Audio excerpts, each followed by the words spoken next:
In this video, we're going to be VOD reviewing Kurama, who is one of the best solo players in the world. Yesterday, in the Solo Victory Cup, he got 8th on EU, and then he went on to get 3rd on NA Central, while on 120 ping. But just before we get into that, I do have a coaching Discord server. It's completely free to join, and I'll leave the link to it down below. So getting into the first game, Kurama is landing over here at Evergreen Terrace, and we see straight away he's going for this purple house. And the reason for this is because these two houses here, purple house and the one next to it, in each house, there is a tray with 8 burgers on. So you're basically guaranteed full health and some extra heals just by landing on this house.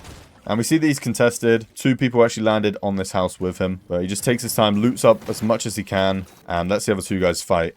And now he's actually looking for it.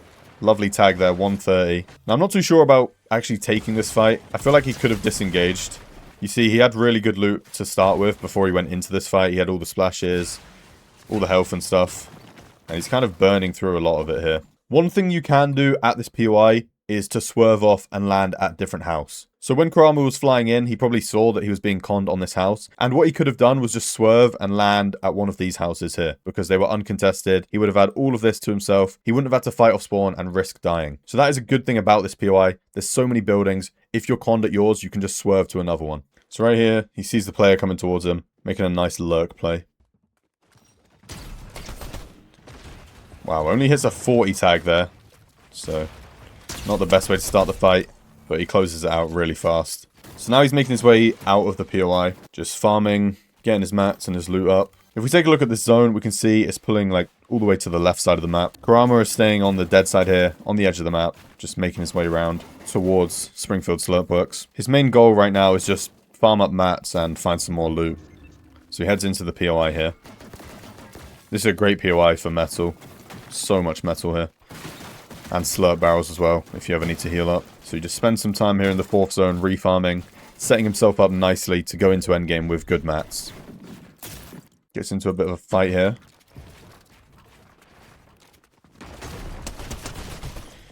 Nice, jumps straight in the box there. Takes the guy out, as he had already hit him. And he had the health advantage. So now he's got a great refresh there. Look at his loadout now, going into the endgame. He's got everything he could need. And he does a good rotate here. Sort of a risky one, going through the water, like round here. And the reason it's risky is because players on the edge here could easily spray him and hold him.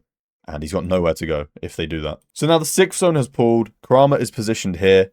And a lot of you would probably decide to rotate this way and just like hug the storm and make your way in. But that is actually the wrong play. And it's pretty obvious why, because we can see all of these players here that are in the way of his rotate. So the best play that Kurama can make in this situation is to actually rotate this way, away from the new zone, and then cut in, where there's less players in this area compared to down here. So that's exactly what he does. He pops one of the fish and just dashes his way in, dashes up here, and then cuts into the zone. Now the 7th zone pulls, and it is a max pull away from Kurama. If he didn't have these fish, this would be a very hard rotate. So if you guys can get your hands on some of these blinky fish, it is 100% worth taking them. If you can go into endgame with 3 of these fish, then there's a high chance you're going to get like a top 5 in that game. So as we see here, Kurama's basically able to use one of these fish and skip a whole rotate just by dashing forward, getting all the way to the new zone, and he drops down here into the low ground where it's like expanding and opening up. Hits a little refarm here. 50 brick off of that. Once again, another very far zone. But like I spoke about a second ago, Kurama has another fish. So this is going to be an easy rotate for him. And he's not going to have to worry too much about it. He's scouting out of his cone here. Seeing what's around him. Waiting for the zone. And then he's going to pop the fish and make a rotate. So once you guys run out of mobility, you see here Kurama has no more fish. You need to stay on like mid-ground to high-ground layers. And the reason for that is so that you can do rotates like this. You see he just sprint jumps, goes down a few layers, and he slides as well. And he's able to jump about 5 or 6 boxes and get into this new zone. Now the 9th zone pulls far once again, but this time Kurama has no fish left. So what you're going to see here is how to rotate without mobility. You see he's building a lot, using all of the wood that he has, blocking off different angles, pausing on rotates to let his sprint recharge. And then he's going to go again once he's got his sprint back. And he's just building a lot, covering his angles and not getting pumped in the back. And in these low mobility metas, you have to be able to use your mats in endgame. Don't be afraid to build. Obviously, you don't want to full tarp and just waste like all of your mats. But you see how he's just blocking off angles, and building enough to make it in safely. Hits the guy 100, gets him in the box, and that's a lovely refresh there. Almost capped mats here. So you see he's looking up for high ground here. He just got the refresh. He has really good mats. And once you find a refresh in endgame, it's a pretty high chance that you have more mats than the player on height. If we take a look up here, Anas only has 50 builds, whereas Kurama has double that. So if Kurama wanted height that badly, he could just build fight Anas on height. And by the time Anas runs out of mats, Kurama's still going to have 40 or 50 builds left, and he's going to have high ground. But they don't actually play it that way. Instead, Kurama hits some lovely shots there. Runs straight up into his face and just takes out Anas like that. Now he's got high ground and a very good loadout. Really good mats as well. So now he's got this mythic P90. Can probably apply so much pressure here down below just by spraying. We'll watch this in 2x speed because high ground can be quite boring. It's just a lot of building and spraying, as we see here. Now down to the final 1v1. Kurama's just hit the guy for 20 white, so we know he's going to be weak. I'm surprised he didn't drop down and fight him here. Instead, he decides to play out his mats and play for the heal off. So he stays up on height with the Chug Jug. The other player runs out in the open, and Kurama wins the game. So into our second game now. Once again, Kurama, of course, going for the same drop spot. Wow, what a drop. That was an insane drop from Kurama. Actually outdrops the player, gets into the house first. And let's see what happens from here. He's going to loot up the downstairs area. Nice, gets the barrels and the burgers. So already has a big advantage over this other player. And I think the other guy just ran away to a different house. So now Kurama's just rotating through the middle of the map, using this valley as sort of cover. So we can just rotate freely without getting shot at. And taking a look at this zone, we can tell it's already going to be pulling to the top right side of the map. So Kurama making a smart choice here to get ahead of the zone, get deeper into the zone, and prepare for the later game. Now so far, a pretty good loadout on him. The only thing he needs is 500 metal. And there's not many places on this map to actually get metal. One of the few places where he's heading to actually is the Springfield power plant. There's a lot of metal in that POI. So he's going to make his way up there and then farm up all of the mats. So he's opting to take the Blasty pistol over the blue Scar that he just dropped. And if you guys saw one of my recent videos, you would know how OP this pistol is. One thing that I like that Kurama's doing is that he's just refarming a lot. So he's building on the rotates to not get shot at. And then any opportunity he finds to refarm, like we see here, he just uses that opportunity and gets as many mats as he can. He doesn't need to get a deep position on this zone because he still has 2 fish. So no matter where the next zone pulls, he's going to be okay. He'll be able to rotate there with the fish. Whereas if players in this lobby didn't have mobility, they can't really afford to box up on the edge here. And the reason for that is because if the next zone pulled over here, you're going to be kind of screwed. Like, you're stuck on backside with all of these other players. Whereas if you were over here or here, there's like barely anyone in front of you. And you sort of have a free rotate just to get ahead. Whereas being back here, your game's kind of over unless you have mobility. So the 7th zone pulls, and it's a far zone again. So he pops the fish, and this time, as you see, he's hugging the left side of the zone.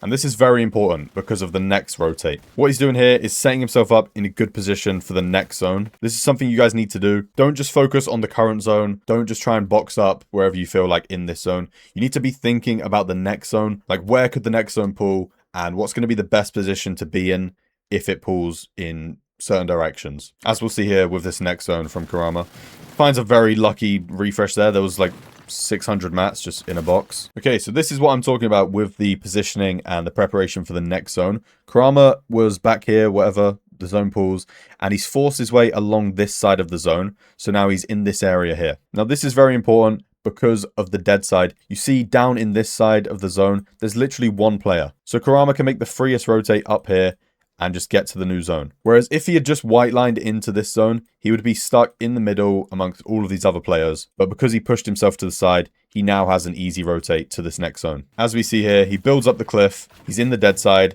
There's only a couple of people around him. And he just gets to rotate for free. Takes a little bit of damage there. But overall, a very good rotate. Just sprinting, jumping, using the builds and the movement to rotate through this. Now this is kind of a risky play going down to low ground here below the cliff, because if it does pull back up, then it could be quite hard. Once again, finds a very lucky refresh. Like, how's he just found like 700 mats down on low ground? And like I just said, the zone does in fact pull back up the cliff. But there is a zipline here, so of course, Kurama scouts above, seeing if anyone's like watching it, and then he takes the zipline. Now down to only 4 players. This lobby died out really quickly because of the cliff and the mountain and stuff. Top 3 now. Kurama gets spotted there, takes a lot of damage. And then the other guy just tries to jump in on him. Tries to play the medkit back in Storm, but unfortunately, he goes down to the Storm. But still, a very solid game. A top 3 in a high elo lobby like that. Now into the third and final game. Kurama once again landing at the same exact place on the same house. This time, he's uncontested on this house. So he's going to be able to loot it all up without having to fight anyone. So after looting up a couple different houses in the POI, this is the loadout Kurama's walking away with. Now, just like the last game, we can see that the zone is pulling to the right side of the map. And Kurama, once again, is making an early rotate, getting ahead of the zone, and just putting himself in a good position for the end game. So in the third zone now, Kurama's loadout is looking really good. He's got good mats, and he decides to just box up here and just wait for the next zone. I saw a video a while back by Zycoma, and it was basically talking about how once you get a good loadout and good mats, you basically have a free ticket to like a top 5 or a top 3 in that game. So why would you want to risk like losing that ticket, trying to like gamble that ticket on taking a fight when you don't need the loot? You already have everything you need to like play out the game and get the placement. So that's what Kurama was doing there. He was just waiting. He already has his ticket to get a good placement in this game, and he doesn't need to risk it. So we saw there on that rotate while I was yapping, Kurama decides to box up here, makes his way deeper into the zone. And the reason for this is because if you box up on the edge here, you're going to be stuck in all of this congestion, and it's going to make the next rotate harder. So if you can just make your way in just a little bit like that, then you're going to be in a good position for the next zone. And once again, that is what I was talking about in the previous game, about setting yourself up, not just for this zone, but for the next rotate that you're going to have to do. Now he's in a good position here. He's able to look back with the blasty pistol and hit so many different tags on these players. Not able to find a kill from it, but he does put out a lot of damage. So now the 6th zone is pulled, and this is a perfect example of positioning. You see Kurama positioned himself here, not on the edge here where all the other players are. And this worked out great, because this rotate here for Kurama is so much easier than if he was positioned here and he has to go through all of these players. So as you see, he's able just to run through here, not even have to waste a fish, and he can get to the new zone pretty easily. One thing you guys should have picked up on is that every game he's going into endgame with good loot. Like, he's got the mats, he's got the mobility, he's not going into endgame scuffed, and that is because of how he plays the mid game. The mid game is the most important part of your game. Your early game is about getting your loot. Your mid game is about keeping your loot and being stacked going into the end game. So he's able to find a refresh there with the blasty pistol. Builds over to it and gets all of the loot. So now in these moving zones, Kurama has really good mats. And the reason for that is because he had the fish earlier. So on the earlier zones, he was able just to pop a fish, rotate, not have to waste any mats. And now he's able to overbuild and rotate quite easily in these later zones because he has so many more mats than the rest of the lobby. And just like the previous games, he's doing the sprint jump and then sliding and trying to block off his angles as well as he can. That's just what you have to do when you have no mobility. It's quite hard this season. What do you guys think of this season? Personally, I'm not the biggest fan. Like, the meta isn't the best. The tournaments aren't great. But let me know what you guys think. Let me know down in the comments. Drops down here. Heals up a bit, but he's only got 3 builds now. So he's pretty desperate for a refresh. Sees the guy back in Storm. He's just going to jump on him. That was some insane aim there. Holy shit. How's he hit all of those shots with the blasty? He's got the chug jug. He's going to run back into Storm and play it as he is out of mats. Just trying to clutch up a couple more placement points. Finds a player back here in Storm as well. I'm actually surprised how good Kurama is. This guy plays on controller, and he also places good on NA Central when he's playing on like 130 ping. Like, it is crazy how consistent this guy is, especially in solos. Now, just like that, he's able to find 2 refreshes back in the Storm. Comes through late, builds up on high ground. And now he's in a really good position up here to possibly win the game. So just like we saw in the other game where he had height, it's just a lot of building and spraying. Just pressuring everyone down below, not giving them a chance to even look up at you. Now into the final 1v1 here. Kurama's only got 2 builds. He's going to have to play this quite methodically if he wants to win. Pops a big pop for 10 health. Oh, misses the pump shot there. And he goes down in second place. So that was 3 very good games there from Kurama. Thank you guys so much for watching. If you haven't already, drop a like on this video, subscribe to the channel, and I'll see you all in the next video.